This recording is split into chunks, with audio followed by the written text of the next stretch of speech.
उद्धव कहता है प्रभु तो फिर मानव कल्याण में सबसे बड़ी बाधा क्या है, ये बताइए।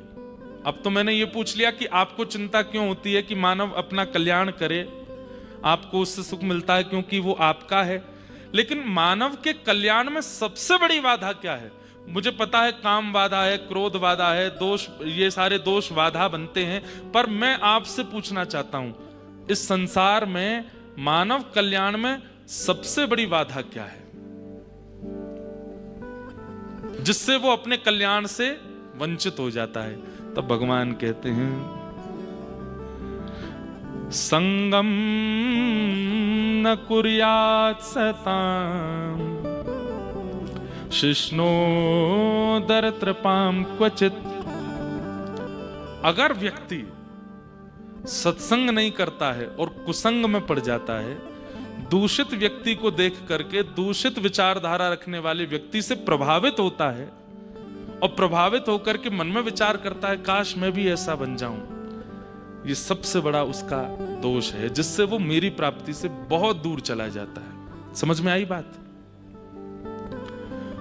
कुसंग और कुनीति से रहने वाले लोगों के प्रति आकर्षण बढ़ना हमारा।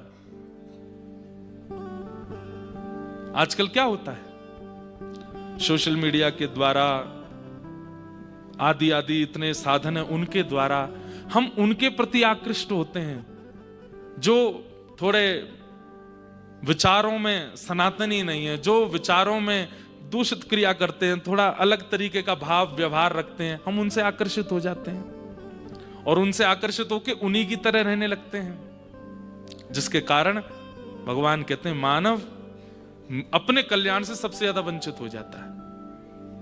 बड़े बड़े शहरों में आजकल युवा बिना विवाह के ही जिनसे प्रेम है उनके साथ रहने लगते हैं। अब ये कहां से शुरू हुआ? किसी से प्रभावित हो गए, वेस्टर्न कल्चर से प्रभावित होकर के अब वो आज भी करने लगे। उस पर हमारे वृंदावन के एक संत ने कह दिया तो कितने लोग उनके पीछे पड़ गए, कितने लोगों ने उनके बारे में गलत सलत कहना शुरू कर दिया। यही है, ठाकुर जी कहते हैं सबसे बड़ा अपने कल्याण में जो वादा है वो ये कि कुसंग और कुनीति से रहने वाले लोगों से व्यक्ति प्रभावित होते हैं और सत्संग और सुनीति बताने वाले लोगों का विरोध करने लगते हैं। उद्धव, सबसे बड़ा आत्म कल्याण में ये वादा है।